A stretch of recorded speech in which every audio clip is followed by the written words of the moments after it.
Right, welcome, ladies and gentlemen. The Penguin is destroying the ratings, doing really well. So this is just nothing but good news, ladies and gents. I thought we'd just take a look. This is what happens when, you just make something good, I guess.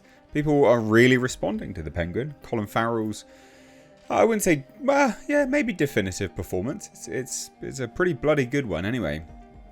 So let's take a look at this article here. So the Penguin continues to crush the viewership ratings with its second episode, which released on Sunday.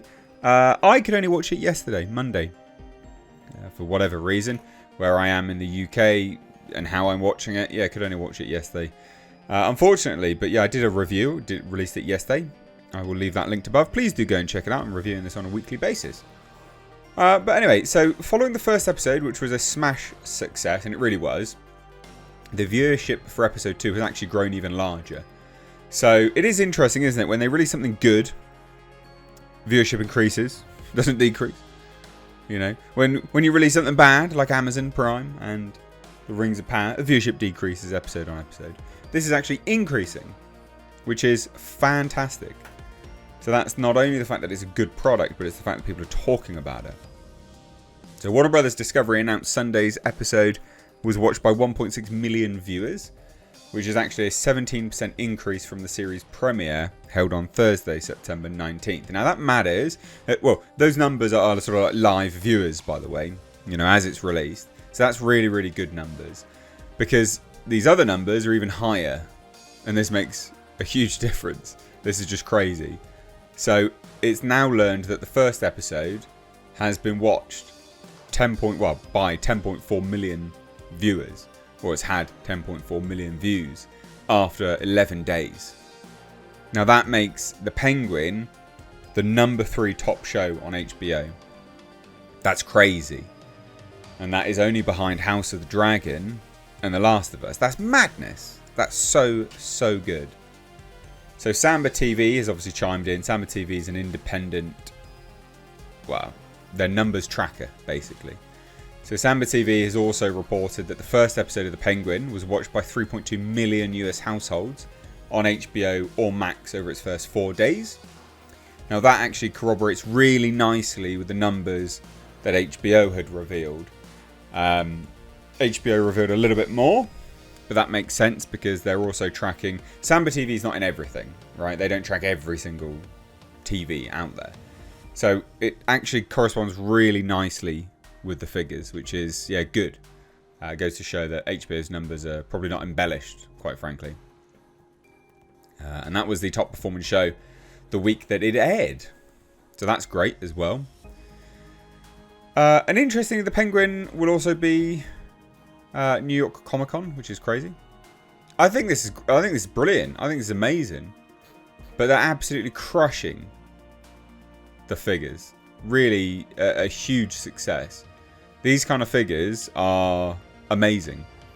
And you can see the likes of Variety here reporting it. So pretty mainstream, pretty widespread now, this reporting on all of this stuff. And we can see here episode 2 of The Penguin hit 1.6 million views across HBO and Max on Sunday. So it doesn't... You got to remember this is just domestic, basically, because HBO's not... You can't watch HBO or Max in the UK. If you're in the UK, you got to watch it on Now TV, which is some stupid streaming service thing. But that's how they distribute it here. So this is Warner Brothers' own statement. Anyway, that's a 17% increase, like I have already said. But that's crazy. So the network had initially reported 5.3 million viewers for episode 1 after 4 days of viewing. So 1.6 million. I mean, that's just going to exponentially grow. And that's that number I was talking about with Samba TV. So Samba TV has a pretty good number for their first 4 days. What did it come to? They had it down as 3.2 million households, and HBO had it down as 5.3 for the 4 days, which is great. Still solid stuff. It's such a great show, well worth watching. And you know what's interesting about this as well is ordinarily when they have those sort of delays and moving, so say like they released the show, as they say here, they released the show on a Thursday night initially. Then episode 2 was quite delayed actually. because it was on like the 19th and then it released well, yesterday or 2 days ago if you're in the US, and then it's moved to a Sunday night time slot. It goes to show the staying power of how good a show is when they can move time slots and have a pretty huge delay between first and second episodes and still increase in viewership. I mean, Sunday's not exactly like Sunday's an okay time slot. It's not great, but they've done major stuff here. This is brilliant. This is really, really, really big stuff. Good times. Really, really good. And it just makes it, it just pales in comparison. Well, the Acolyte pales in comparison to the likes of the Penguin. And it's quite funny as well, because you look at Agatha All Along and things like that. These numbers are awful by comparison. Absolutely atrocious. So it's really, really good to see, this show doing as well as it is. This is a pretty big thing for HBO. And it goes to show as well, because there's other articles about this, and I think it's worthwhile pointing out, is that HBO and Warner Brothers were pretty stupid cancelling the other Batman spin-off. It goes to show that there's a hunger for this type of content when done seriously. DC has historically not done great stuff on TV. Their last sort of TV ventures have been the CW, with Greg Berlanti and things like that involved. And they're awful. They're garbage. They're absolutely garbage. But then you look at the Penguin, people take the source material seriously. It's a very, the whole thing is meant to be serious. And then boom, good, success. High regard, success. And that corresponds right the way round over to things like Rotten Tomatoes, for instance. If I go, they have it down as a limited series. I hope it's not. I hope this continues. But even here, 94% critics and 88% on audiences. People love it. It's done very, very, very well. Done really, really well. This is 10 out of 10 show for me.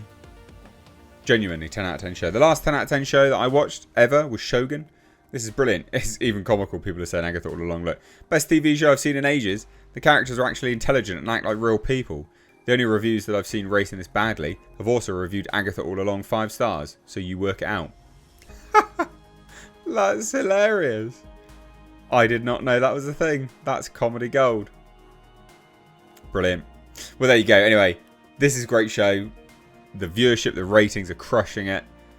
And embarrassing Disney once more, which is always comical. So what do you guys think? Let me know down below. Cheers, take care. Bye-bye now.